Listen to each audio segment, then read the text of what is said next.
सर्वधर्मस्थापकत्वं सर्वधर्मस्वरूपकः आचार्याणां महाचार्यो रामकृष्णाय ते नमः.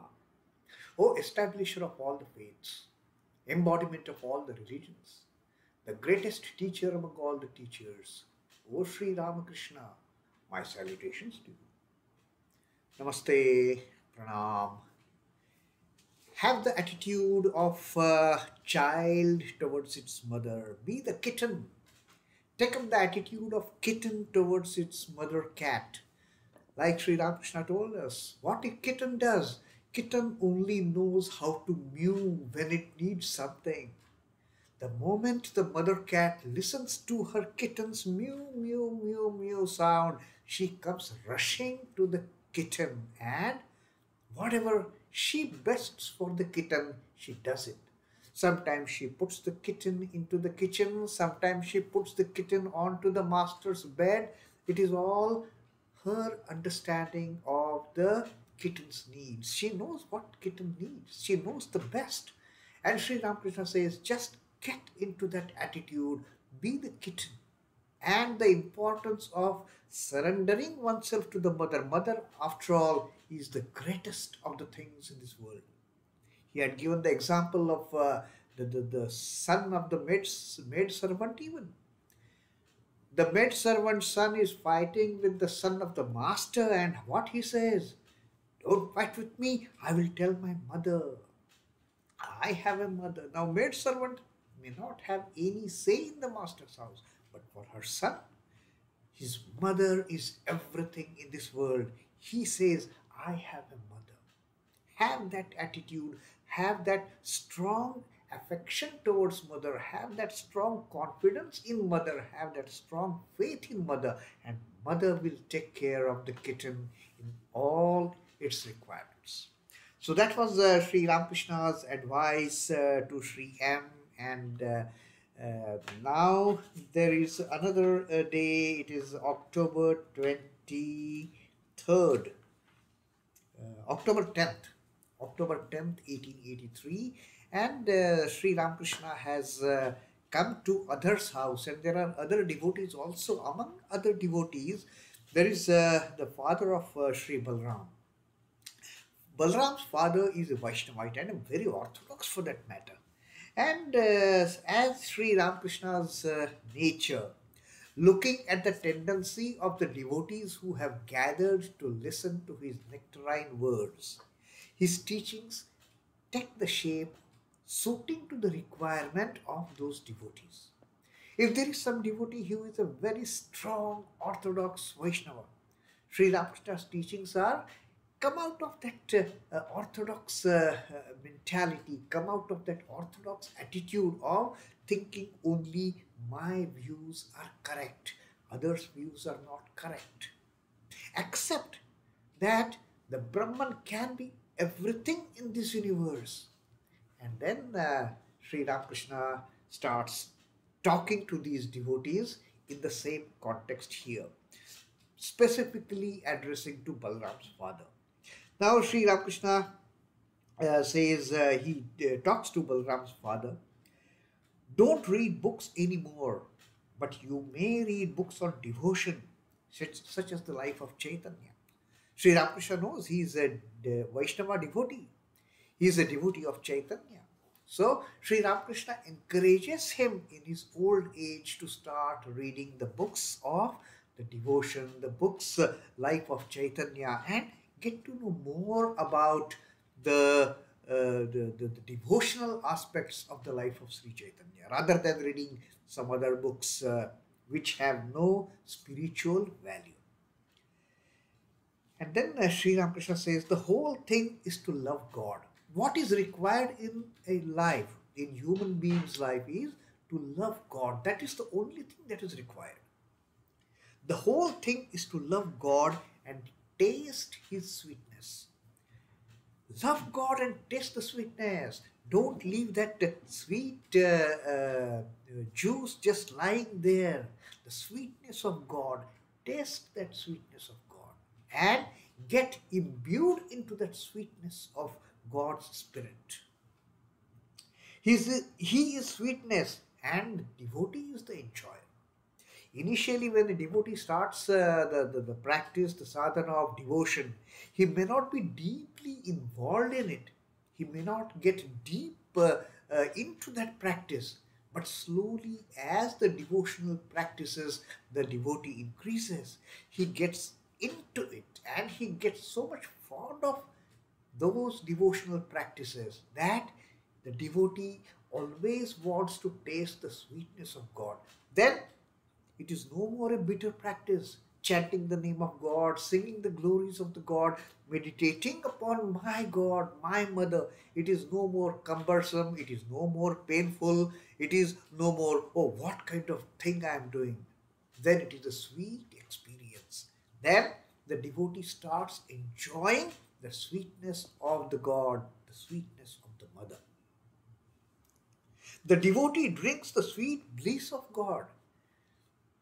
The devotee enjoys as if he is sipping that nectar.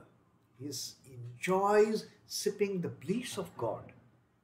Further, God is the lotus and devotee becomes the bee. And the bee is always hankering after sipping that honey from the lotus, sipping that honey from inside the lotus.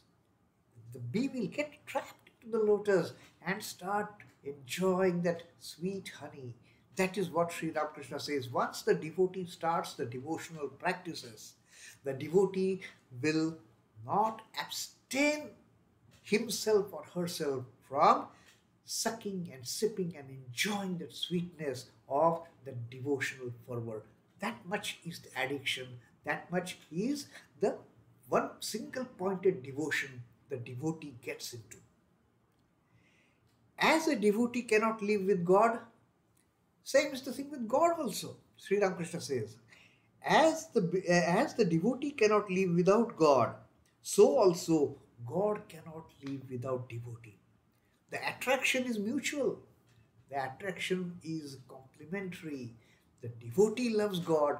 God loves the devotee. The devotee cannot live without God. God cannot live without devotee. Devotee is hankering after God, and God is also hankering after that smart, beautiful, the dedicated, sincere, yearning devotee. As a devotee cannot live without God, so also God cannot live without his devotee. Then the devotee becomes sweetness, and once God starts loving the devotee, then what happens? Then their roles are changed, interchanged. Then the devotee becomes the sweetness and God starts enjoying that sweetness. Earlier, it is the devotee who is enjoying the sweetness of God. It is devotee who is sipping that honey from the lotus of the God. Now the roles have reversed. Now God has started loving the devotee. Now God is enjoying the sweetness of his devotee. Then devotee becomes the sweetness and God is the enjoyer. The devotee becomes the lotus and God the bee. The roles are absolutely reversed. And God becomes fascinated with his devotee. God becomes so much attracted with his devotee that God cannot live without his devotee even for a moment. It is the Godhead that has become these two in order to enjoy its own bliss. Now, what is this phenomenon? At one time, the devotee is hankering after God, and another time, God is hankering after devotee. So, Sri Ramakrishna gives an explanation to that. That it is the Godhead that becomes these two. It is the Satchidananda Brahman that becomes the Godhead, the devotee. It is the Mahamaya which creates the same Satchidananda Brahman into God and devotee. And they start chasing each other. They start yearning for each other. They start looking for each other. They start loving each other. They start devoting themselves to each other. God also devotes to devotee. God also loves his devotee. The God also is yearning for his devotee. That is the significance of the episode of Radha and Krishna. So this is how Sri Sri Ramakrishna says, some of the Vaishnava schools of thought, they consider Radha and Krishna to be the embodiment of the same Godhead. God wanted to enjoy that sport of divine love. God thought, let me enjoy that divine love. What it is, I don't know. Therefore, God creates Krishna and Radha. And that divine, that pure, that ecstatic love comes into effect with the love and the bonding between the Radha and Krishna. So it is the same Godhead which becomes God as well as the devotee. And Sri Ramakrishna says, understand this particular play of the God, that you are none other than God. Your God is none other than you. You both are one and the same thing. As a devotee, you are chasing the God. As a devotee, you are praying the God. As a devotee, you are yearning for the God. And on God's part, as a God, God is also yearning for you as a devotee. God is always yearning for his devotees. And in this connection, there is a significant happening in the life of Sri Ramakrishna himself. That after attaining to all the spiritual experiences that he had had, Divine Mother had given him an indication that devotees will come to him, that people will come to him to get their spiritual illumination through the teachings of Sri Ramakrishna himself. And nobody used to come there. Sri Ramakrishna used to go on the terrace of the kuti, the portion of the Kali temple, the building housing complex. He used to go on top and shout at the top of his voice, "Oh my dear devotees, where are you? Oh my dear devotees, where are you?" He was longing to spread those teachings. He was so much yearning that somebody should come to him and get solace from this worldly life, get some kind of peace and calm in this worldly turmoil. And slowly the devotees started flowing in to such an extent that huge crowds started pouring at Dakshineshwar to listen to these nectarine words of Sri Ramakrishna. So this is how God also starts yearning for the devotee, not just devotee yearning for the God. Then Sri Ramakrishna says that how the process of this devotion progresses. Initially, it might be an elaborate process. Ultimately, it becomes very simple, very extremely unnoticeable devotional practice. People may not notice, oh, he is so much busy into all these practices. People may not even observe that he is doing japa, he is doing meditation. Now Sri Ramakrishna is explaining this entire process. At the beginning of spiritual life, the devotee should observe such rites as pilgrimage, putting the string of beads around his neck and so forth. Initially, when a devotee takes up the spiritual discipline, the practice of spiritual devotion, devotional practices, he may put on all those external signs. He may put on the string of beads around his neck. He may put on the auspicious holy marks on his forehead, the tilak and all that. Initially, he may do it. But outward ceremonies gradually drop off as he attains the goal, the vision of God. As the devotee starts going nearer and nearer to his chosen ideal, to his Divine Mother, slowly these external practices, they drop off. No more external signs then. No more austerities, no more worshipping, no more offerings, no more putting on these marks. Everything stops. Then the devotee enjoys only sipping the honey from the lotus feet of his Divine Mother. That's all that the devotee is inclined to do at a later stage. Initially, there will be all those marks, external marks. But later on, it is only the child and the mother. Then his only activity is the repetition of God's name and contemplation and meditation on Him. Then there is no offering of flowers, there is no offering of arghya, there is no offering of even the bhoga, nothing. All those rituals, all those external signs, they are put off. Now, the devotee just sits quiet, chanting the name of the chosen deity, chanting the mantra, and nobody can make out what this fellow is doing. He's just sitting idle, doing nothing. But internally, the devotee has gone so much close to the chosen deity. The child has gone so much closer to its mother that the child is not bothered about the external rituals. I have to offer this to mother, I have to offer this to mother, I have to give it to God, I have to do these practices, I have to wave the lamp, I have to wave the incense sticks, all those things, they get automatically dropped off. And then Sri Ramakrishna gives a very beautiful example to explain this phenomena. Initially, there may be huge amount of work and activities that the devotee is involved in doing this worshipping. He will need lamp, he will need incense stick, he will need water, he will need flowers, he will need all sorts of things to show that yes, I am performing my worship, I am performing my puja, I am performing my aratrika. These are all the things, so many things one does in the initial stages. Now this Sri Ramakrishna is explaining by way of this example. The pennies equivalent to 16 rupees make a great heap. Now if one has to make a collection of 16 rupees, now 16 rupees was the highest kind of a denomination which one could easily acquire those days.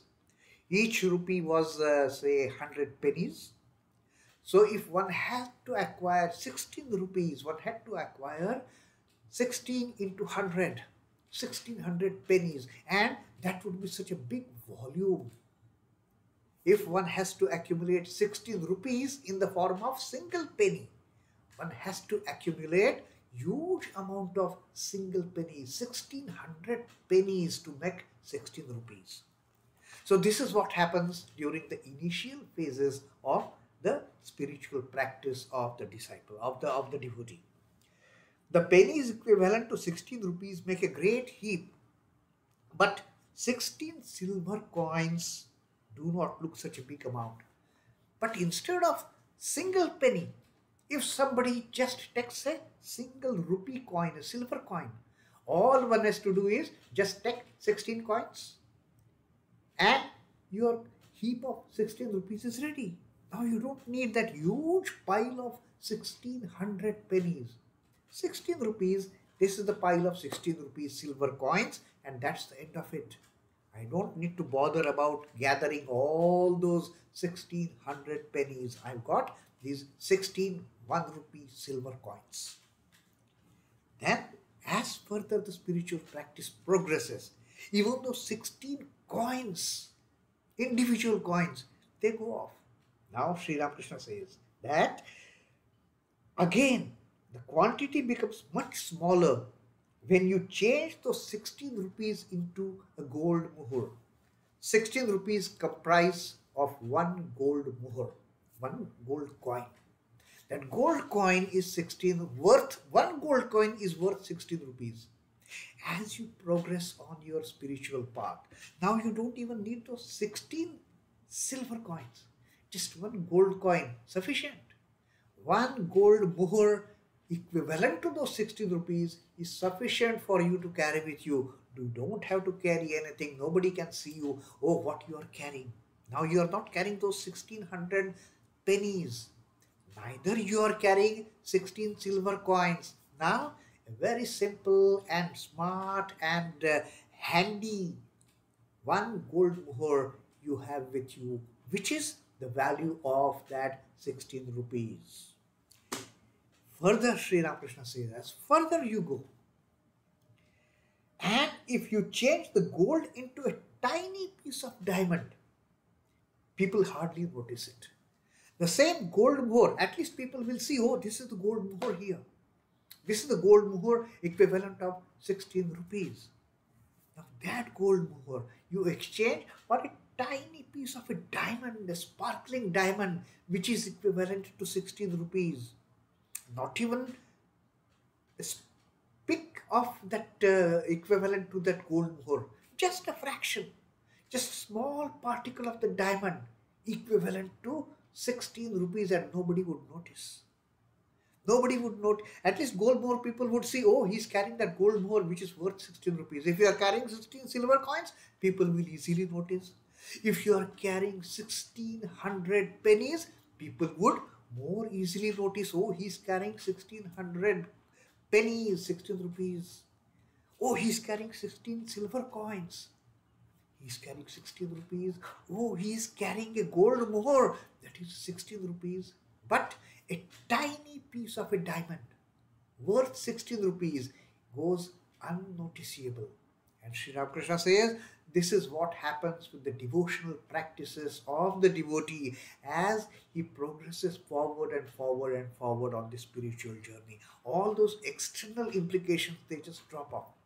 All those external show-offs drop off. All those external practices, they drop off. And then it is just chanting the name in the heart of my hearts.